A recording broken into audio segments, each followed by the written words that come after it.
our top story tonight.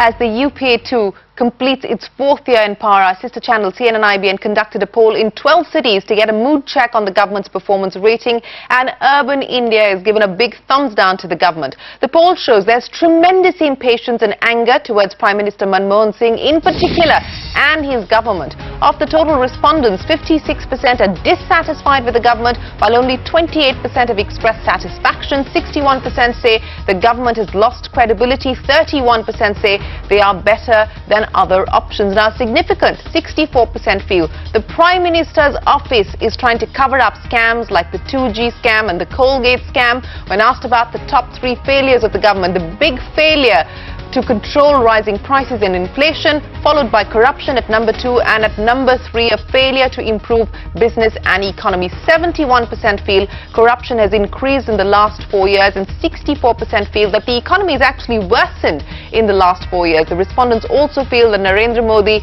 is the most suitable to become the next Prime Minister, followed by Rahul Gandhi in a distant second. Well, to discuss the implications of all of that and more, we've got with us a stellar cast. Joining us, of course, is Rajdeep Sardesai, Sunil Jain of Financial Express, and Siddharth Zarabi. Rajdeep, let me come. Years of the UPA government, our sister channel CNN-IBN has conducted a poll of Urban India. The findings are not surprising, to say the least. Joining us now to discuss the implications, Rajdeep Sardesai, Sunil Jain, and our very own Siddharth Zarabi. Rajdeep, let me come to you. You know, it's very, very clear Urban India has lost patience as far as this government is concerned. Urban India is not satisfied with this government. Urban India feels that this government and the Prime Minister has lost all credibility. Absolutely. The figures of the poll clearly show there is extremely strong anti-incumbency. There's anger. Yeah. If you look at the numbers, they clearly show that people have lost faith in Manmohan Singh. Yeah. And when we say Urban India, remember, Urban India can cut across classes. It's, it doesn't just include the middle class. It also includes people who live in the slums. And many of them clearly feel rising prices, corruption. And rising prices is the number one failure of inflation and rising prices. That is usually the case with every poll. Followed by corruption. Followed by corruption, but it's this perception of drift, of a lack of governance and a lack of leadership. I think that's the problem. What it shows is Manmohan Singh, on whom the middle class in Urban India had reposed a lot of faith in 2009, except Bangalore, every other major city had gone towards the UPA, has clearly felt betrayed by the last 5 years of promises that have not been met. In fact, I want to pick up on that point, Sunil, because to my mind, that was the big surprise, the loss of faith in Manmohan Singh as an individual and the loss of faith in the Prime Minister's office. Because when we've asked questions like, is the Prime Minister's office covering up scams, majority, 2/3 of the respondents think that yes, the PMO is trying to cover up scams. The Prime Minister is not seen as either bold or tough-talking in taking decisions. The performance of Manmohan Singh across the board, more than half the respondents have voted his performance in the second term as poor. Well, I see what Rajdeep said, and I completely agree with Rajdeep. The middle class seems to be fed up, and they want things to happen. But let's also realize that India is not just the middle class. So I think there is a non-middle class. Could things be different? India is not just urban. So India Shining went wrong for the BJP. Could this swing the other way for the Congress? There is a rural India, which we need to take into account. But having said that, I'll say a couple of things there. One, if you want to have an election today, I have no doubt in my mind that the Congress will do very badly. In fact, generally elections are never won by parties, they are actually lost by parties. So I think the Congress will do very badly. But by the way, the poll shows up, it's absolutely divided. People don't want an early election at this point in time. Actually, 50-50 between whether they want an early election or not. But I'm just saying purely from the government's point of view, with the economy bottoming out, with inflation, for example, which is one of the things that your poll shows up. Inflation is clearly, on the downward trend. We've beaten the hell out of inflation. So I think, if this government is able to just stay on for another 6 to 8 months, you clear a couple of big projects. There's a big city called Dholera in Gujarat, which is coming. It's a 70,000 crore city. Where Siddharth lives, in Dwarka, there's a 20,000 crore exhibition center coming up.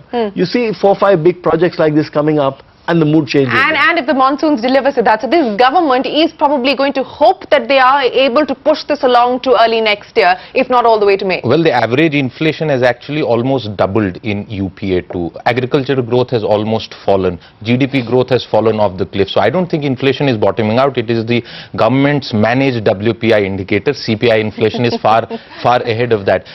One quick point. I think the problem, the biggest problem right now is the loss of the Prime Minister's authority, and nothing exemplifies it better than Ashwani Kumar, who was supposed to be the Prime Minister's man, doing nothing on important files, Kapil Sibal coming in, clearing file upon file every day, and that should tell us about how much the Prime Minister has lost. His own person who you refused to let go was doing nothing on reforms. In fact, on that point, Rajdeep, because more than half the respondents say the Prime Minister is either not honest, or the perception about his honesty has declined in the last year. You know, a couple of weeks ago, when this issue of Ashwani Kumar was being discussed, we were talking about whether this is the opportune time for the Congress to actually drop Manmohan Singh, replace Manmohan Singh. And when that question has been posed, people actually say Manmohan Singh should have gone and replace him, if with nobody else but Rahul Gandhi.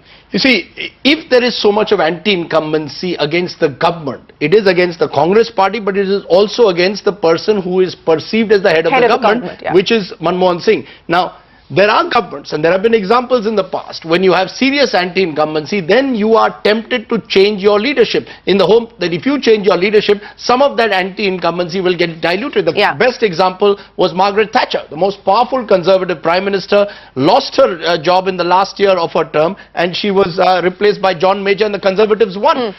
The problem is Sonia Gandhi is risk averse, and there is no one to replace Manmohan Singh around whom there is a consensus. But actually, Rajdeep, the question is who can replace Sonia Gandhi, because everybody sees her as a leader. But who can also replace Manmohan Singh? The irony is, it's all very well to say Manmohan Singh can be replaced, but who will replace Manmohan Singh? Because you are now in a situation where nobody really wants to be seen as a loser. Anyone who takes on this government and wants to be seen as a potential Prime Minister is perhaps being doesn't want to come in at the fag end. Nobody wants to take the burden of series of... I think what has happened, one corruption scandal after another has created the impression that this is India's most corrupt government since 1947. And I think that is the target. It's an example of a so-called honest person. Now they say so-called honest person, but who heads a manifestly corrupt government.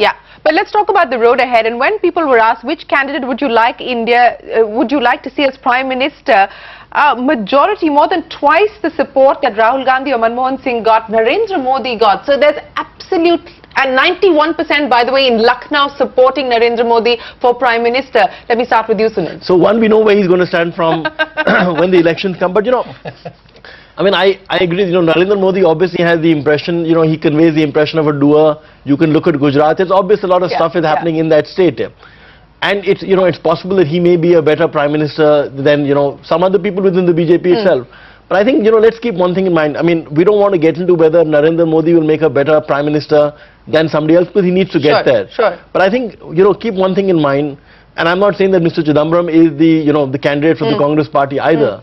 But in the last 8 to 9 months that he's been there, we've seen the government or the economy actually retrieve a lot of lost ground. I agree with you. The point that, I agree with you. But Siddharth, you know, there's been so much of this buzz in the corridors of power whether Chidambaram is going to be the guy who we may see 10 Janpath install in place of Manmohan Singh come 2014. What's your own sense? The question is whether Mr. Chidambaram himself wants the job. I think it's let's be clear. For all his public posturing about I don't want the job, let's be clear. Well, he did a great job in restoring a sense of semblance to the Home Ministry. So he is the only guy to sort of do the firefighting around. But the issue is that I am still not convinced, and we have discussed this on previous shows also, that this government will last its full term. We will see the UPA report card for the 4th year being presented. There are two key things that this government wants to push through. There's already talk that the monsoon session will be a shorter, delayed session because there is some other work that might be pushed through by this government. I think we are only talking in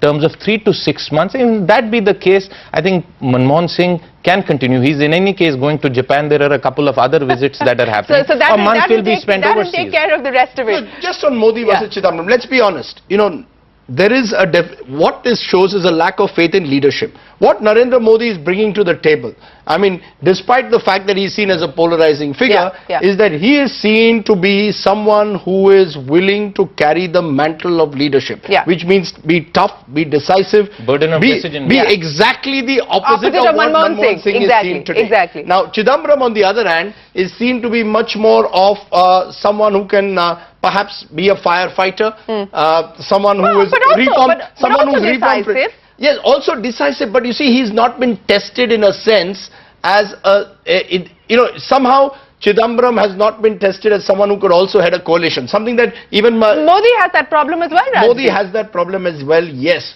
But Modi has clearly, the middle class of India always latches onto one face or one individual at a time. And they've latched onto Modi. At the moment, a large section of that middle class has latched onto Narendra Modi because this middle class believes that the only way forward for India is get back to 8 to 10% growth, and Modi can do to India what he can do what he has done to the economy. Which may be a bit simplistic. But the point that Rajdeep, you got to keep in mind that Indians don't cast their vote. We vote our caste. So I think let's keep that in mind. More than that, Shireen, and I think that's the limitation of this poll, is that what is clear is that there is a sharp regionalization taking place in our politics. One of the challenges for Modi or anyone who wants to be Prime Minister in 2014 is how are you going to overcome that regional divide? How are you going to be as attractive to the voter in a Karnataka or a Andhra Pradesh or Tamil Nadu as you are in UP or Bihar? Absolutely, but there's going to be no cause for celebration for the UPA. They're going to be extremely worried about the next couple of months, and of course about